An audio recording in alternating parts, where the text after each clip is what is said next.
Assalamualaikum warahmatullahi wabarakatuh.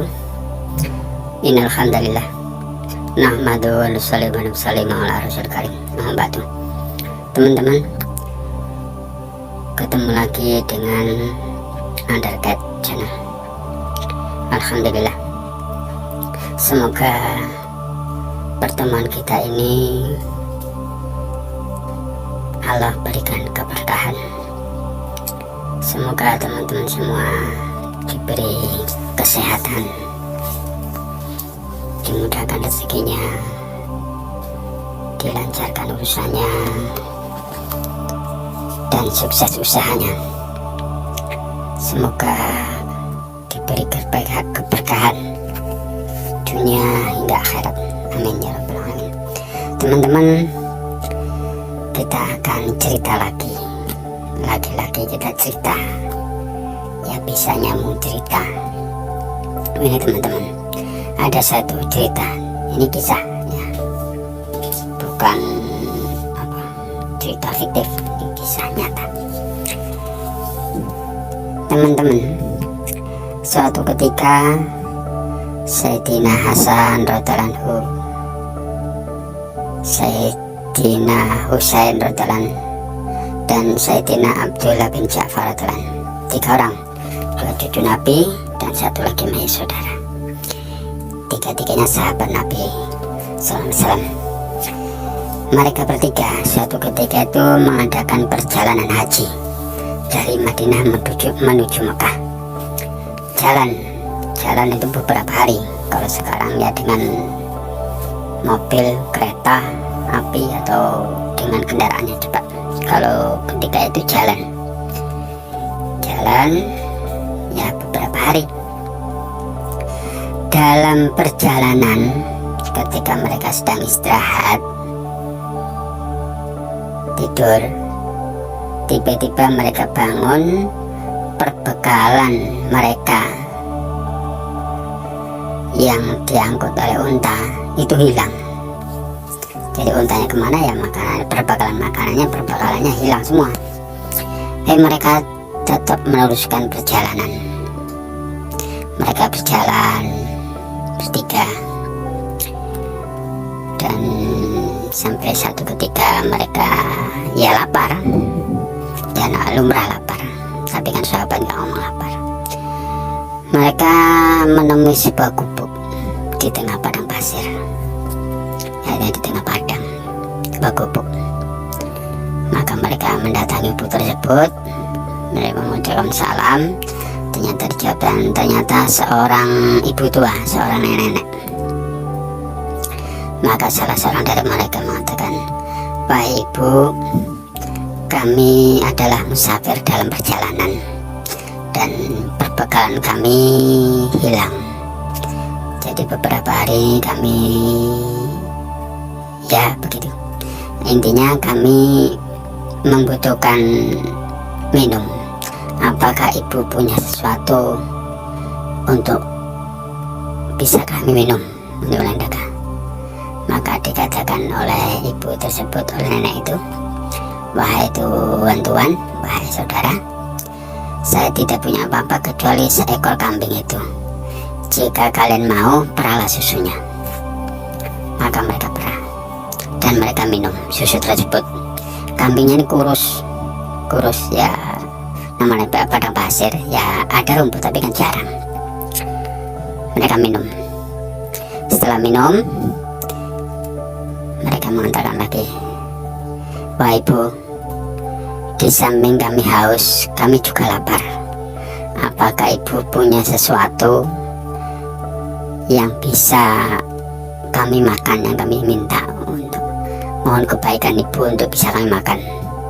Maka nenek itu, ibu tadi itu mengatakan, "Wahai saudara, saya tidak punya apa-apa kecuali kambing itu. Jika kalian mau, potonglah biar nanti saya masakkan." Maka betul, dipotong oleh mereka. Kambing kurus tadi itu ya, kurus ya, sakit ya, mungkin sakit juga, kurang gizi. Maka dipotong, kemudian disembelih, dipotong sembelih ya, dimasak, kemudian mereka makan. Setelah selesai kenyang makan, mereka melanjutkan perjalanan sambil berpamitan. Pak Ibu, kami mengucapkan terima kasih banyak. Untuk saat ini kami tidak bisa membalas. Suatu saat nanti akan kami balas. Jika Ibu berkenan, carilah kami di Madinah. Kami dari keluarga Hashim. Teman-teman, keluarga Hashim itu keluarga terhormat. Kalau di kita ini ningrat lah, darah biru lah kalau bahasa, kalau kitanya, kalau di Indonesia jadi terhormat gitulah, kaum terhormat. Ya Ibu itu diam aja. Maka berlalu mereka bertiga ini menunaikan ibadah haji. Singkat cerita sudah berlalu, ada pulang. Selang beberapa masa, beberapa waktu di tempat Ibu tadi ini, ini cerita ketika, ini ada cerita lagi. Ketika mereka bertiga ini di plus bukan dari kelewatan ceritanya. Ketika mereka meninggalkan rumah itu, kemudian suami Ibu tadi pulang. Ini lupa ceritanya nih. Ibu tadi pulang, suaminya maka pulang dari hutan atau mencari kayu atau apa, pulang. Setelah pulang dilihatnya nggak ada kambingnya itu lagi. Bune, Bu, iya Pak, kambing kita kok saya nggak melihat ya. Maka itu kambing kita itu tadi saya gunakan untuk menjamu tamu. Kaget loh, kambing cuma satu-satunya itu untuk jamu tamu. Iya Pak. Waduh, suaminya didiam. Itu Pak, itu apa loh Pak? Itu keluarga terhormat dari Bani Hashim loh Pak. Alah, Bani Hashim nanti cuma ngaku-ngaku. Sekarang kan banyak orang yang ngaku-ngaku terhormat, padahal enggak. Ya teman-teman, jadi ya lumrah, artinya wajar lah berperang itu ada. Sekarang kan banyak ngaku apa sekarang. Itu kemarin itu saya dengar cerita dari temen itu di Thailand. Di Thailand itu mereka kan mayoritas Buddha, tetapi di pemerintahan itu walaupun mereka Buddha tapi mereka sangat menghormati Islam, apalagi Islam yang maksudnya kental, maksudnya yang menunjukkan keislamannya itu nampak. Mereka menghormati, sangat menghormati. Ada suatu ketika itu di imigrasi itu mereka imigrasi itu kalau melihat orang dengan Islami, mereka hormat, bahkan mereka memudahkan urusan-urusan itu. Jadi suatu ketika ada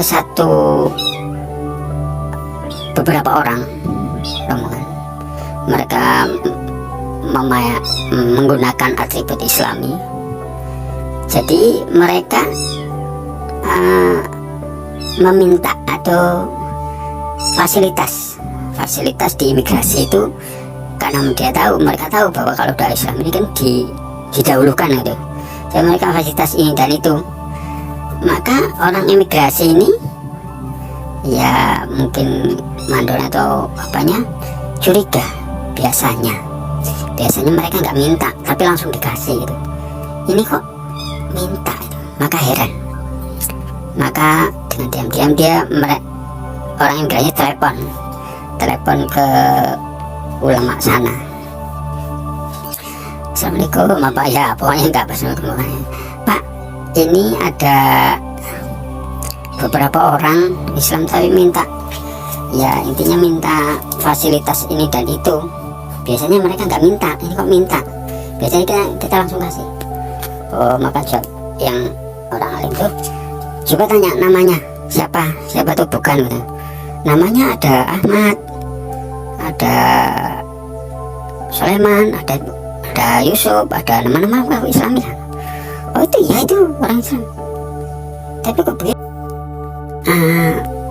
Coba lihat mereka makan atau minum. Kalau mereka makan atau minum itu duduk, berarti itu orang kami, maksudnya yang asli itu. Tapi kalau mereka makan atau minum itu berdiri, itu bukan ajaran kami, maksudnya bukan sunnah, bukan ajaran Nabi gitu. Oh ya, maka oleh sang kepala imigrasi, maksudnya ya mandor atau gimana itu kan, diajak minum. Cuman kan dia itu kan ya punya pemikiran, nggak langsung diajak, dibawa mereka jalan, ayo mari minum, diajak jalan di dekat swalayan mal-mal itu kan, di depannya itu kan ada jual minuman itu, kok apa itu yang ada kotak-kotak itu, yang freezer itu, yang ada minuman yang dimasukin koin langsung keluar itu kan nggak ada kursi atau bangkunya itu. Nah, maka yuk jajak minum. Mereka begitu masuk minum, begitu dia minum berdiri, nggak duduk atau jongkok, itu enggak. Oh, begitu berdiri langsung tangkap, artinya di interogasi, masuk. Ternyata betul mereka adalah sindikat ini, perdagangan apa itu, narkoba atau apa itu. Nah itu yang ngaku-ngaku itu. Terus ada cerita lagi, nih di Prancis, saya di Prancis ini. Ini ceritanya di luar negeri. Di Prancis itu di bandara itu ada jalur khusus, apa namanya, green lane atau apa itu, jalur khusus yang biasanya untuk tamu-tamu khusus. Dan biasanya tamu itu ya ada kehormatan, tidak diperiksa. Kalau normal biasa periksa. Dan di Prancis itu dengan orang-orang Islam yang maksudnya yang atributnya menunjukkan keislaman itu, mereka juga sangat menghormati, sehingga ada sebagian mereka itu kadang dilalukan di jalur khusus tadi. Ada sebagian orang Islam yang mereka yakini itu memang betul, artinya tidak macam-macam. Mereka itu. Dan ketika ada satu rombongan atau beberapa orang, ketika mereka melewati itu, mereka ditangkap. Nah itu, ditangkap. Biasanya kan enggak gitu aja, ditangkap oleh sekuritinya. Ketika ditangkap, dibawa ke ruangan, kata pimpinan, nggak usah, biasa itu, ini nggak apa-apa, ini orang Islam nih, kebajikan orang baik lah pokoknya, nggak apa. Oh, kata sekuritinya, oh ini beda pak, ini kayaknya lain gimana? Di sana itu teman-teman, sekuritinya perempuan. Sekuritinya perempuan, pas kebetulan itu sekuritinya perempuan, dan pakaiannya sepertiga. Kalau di tempat kita mungkin sepertiga terbuka gitu, kalau mereka sepertiga tertutup gitu, sepertiga yang tertutup gitu pakaiannya. Kalau di tempat kita mungkin ya masih sepertiga terbuka, ya sudah. Kalau di sana mereka malah sepertiga tertutup. Jadi pimpinannya itu, gimana kok lain? Biasa ini. Maka ini lain pak, kata sekuritinya. Lain gimana? Biasanya itu pak, ini kan naik apa?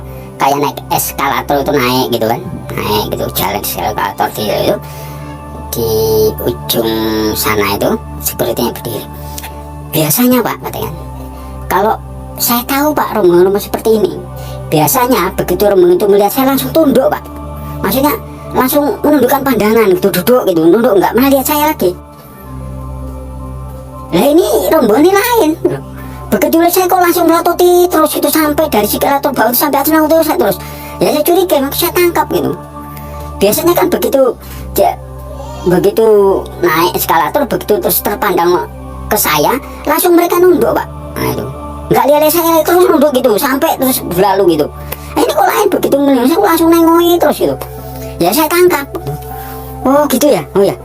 Malah di klik hati saya, oh ternyata betul mereka jaringan apa teroris atau apa gitu. Nah ini jadi teman-teman, nah itu jadi ngaku-ngaku tadi. Jadi kembali lagi gitu. Jadi bapak itu yang suaminya marah, nanti cuma aku dari Bani Hasyim, padahal enggak gitu. Nah, ya sang ibu ya diam aja. Nah, ya udah. Nah itu kita lanjut cerita lagi. Jadi selang beberapa masa, beberapa bulan dulu, jadi apa namanya ini, di tempat nenek itu, ibu itu tadi Pak Yuri mengalami paceklik.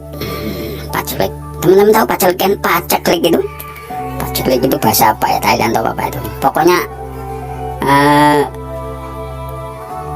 mengalami apalah, pokoknya kekurangan pangan atau kesusahan lah, masa susah lah itu di daerah itu, sehingga ibu ini pergi ke kota lain, pergi ke ketempatan, pergi ke Madinah, mencari apa? Mencari pekerjaan, cari ya saya untuk bisa makan. Dia mencari kotoran unta yang kering, nah, untuk dijual, entah untuk jadi pupuk atau apa. Jadi mencari kotoran unta yang kering, dikumpulkan untuk dijual, untuk beli makanan.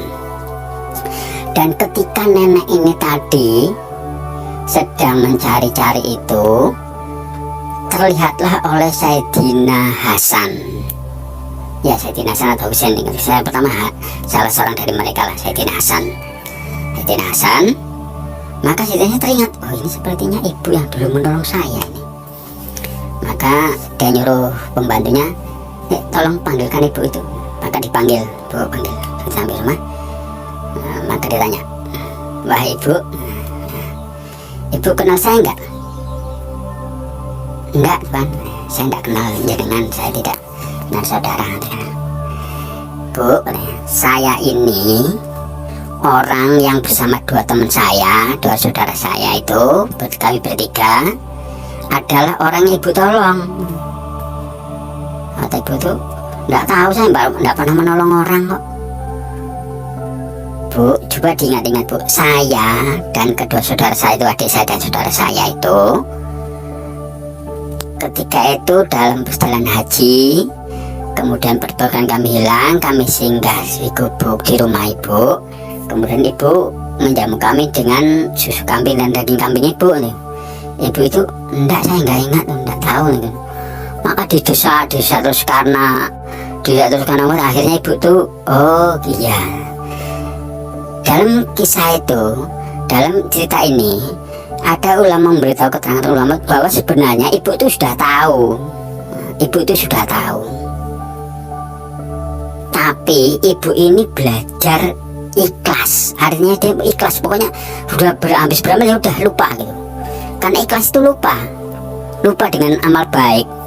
Kalau kita beramal baik masih ingat-ingat, berarti belum ikhlas. Jadi kalau kita beramal baik, kemudian kita lupa dengan amal itu, kita nggak mengungkit lagi. Jangankan mengungkit, mengingatnya nggak lagi, kepikiran nggak, itu udah sampai ikhlasnya itu. Akhirnya ibu ini, oh ya, paksa terus, dicecar terus ya. Nah ini Bu, karena ibu telah menolong saya, kalau mungkin dengan tidak sebab jenengan kami yang mungkin nggak sampai ke Mekah untuk haji. Nah itu, ini saya membayar kebaikan ibu. Maka diberilah oleh Sayyidina Hasan ini 1000 ekor kambing dan uang 1000 dinar. Nah ini 1000 ekor kambing, 1000 ekor kambing dan uang 1000 dinar.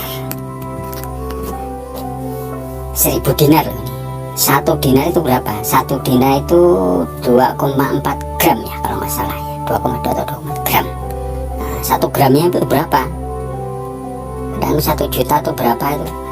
Jadi kalau itu 2,4 gram atau 7, berarti 1000 dinar itu kalau diuangkan sekarang sekitar 2,5 miliaran lah.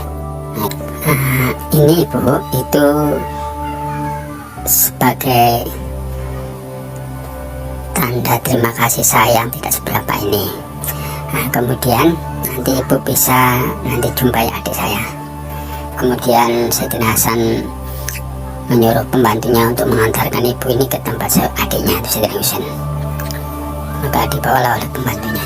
Kemudian sampai tempat Sayyidina Husain, singkat cerita, maka si ibu Sayyidina Husain bertanya pada ibu, "Wahai ibu, apa yang diberikan oleh kakak saya?" Tadi 1000 kambing, 10 kambing, 1000 dinar. Maka Sayyidina Husain juga memberi yang sama pemberiannya, yaitu 1000 ekor kambing dan 1000 dinar. Maka setelah itu ibu ini diantarkan oleh pembantu tadi ke Sayyidina bin Ja'far. Sesampainya di rumah Sayyidina Abdullah bin Ja'far, maka Sayyidina Ibnu Ja'far ini menanyakan kepada ibu itu, "Wahai ibu, apa yang telah diberikan oleh kedua saudara saya?" Maka dijawab demikian, yaitu maka langsung Sayyidina Ibnu Ja'far memberikan 2000 ekor kambing, 2000 kambing dan 2000 dinar. Sayyidina Ibnu Ja'far radhiyallahu anhu mengatakan, "Wahai ibu, seandainya ibu itu lebih dahulu ke rumah saya, maka saya akan memberikan lebih dari itu. Tapi karena ibu ke tempat saudara saya itu Sayyidina Hasan Sayyidina Husain, maka saya tidak berani memberikan lebih daripada yang diberikan oleh cucu Rasulullah." Jadi seandainya ibu tadi itu ke rumah Abdullah bin Ja'far dahulu, mungkin dia akan memberikan lebih banyak lagi dari itu. Tapi karena dia sungkan, segan, nggak berani melebihi pemberian atau amalnya cucunya Rasul, makanya segitu. Nah ini teman-teman, nah itulah banyak hikmah yang bisa kita ambil dari kisah tersebut. Pertama dari si ibu tadi itu, begitu dia ikhlas beramal, begitu ikhlas beramal, nggak ingin orang tahu, cukup dia dan Allah saja yang tahu, maka begitu cepat Allah membebaskan dan begitu banyak ya. Nah, jadi berapa tadi? 4000 kambing, 40 kambing dan 4000 dinar. 4000 dinar saja itu kalau diuangkan sekarang setara itu 10 miliar. Nah itu belum lagi kambingnya. Hanya apa? Dia hanya beramal 1 ekor kambing kurus krempeng, tapi Allah ganti itu baru di dunia, belum di akhirat. Ini itu dari si ibu tadi, dari sahabat tadi, dari Sayyidina Abu Ja'far, Sayyidina Husain dan Hasan. Begitu mereka dermawannya, nggak mandang berapa yang dia terima, tapi dia akan memberikan sebanyak-banyak, semampunya. Ketika Sayyidina Hasan memberikan itu, dia katakan saya beri yang tidak seberapa gitu. Nah itu dia pemberian saya itu nggak seberapa itu dibandingkan dengan kemurahan Allah SWT. Nah teman-teman, itulah orang-orang dahulu, sahabat-sahabat dahulu, orang kisah orang dahulu yang sukses dunia akhirat. Ini kisah nyata, bukan fiktif, bukan fiksi, bukan karangan sinetron, bukan drama. Ini aslinya teladan kita. Hanya aja mungkin kita kan sekarang agak nggak begitu kita kurang begitu mengenal sahabat, tapi kenalnya tokoh-tokoh bintang sepak bola, sinetron, artis. Itu sahabat kisah nyata. Kalau artis kan direka-reka. Ini sahabat begitu kisah mereka, amal-amal mereka, perbuatan mereka, sehingga mereka pantas, mereka cocok yang mendampingi Rasul menjadi sahabat-sahabat Nabi.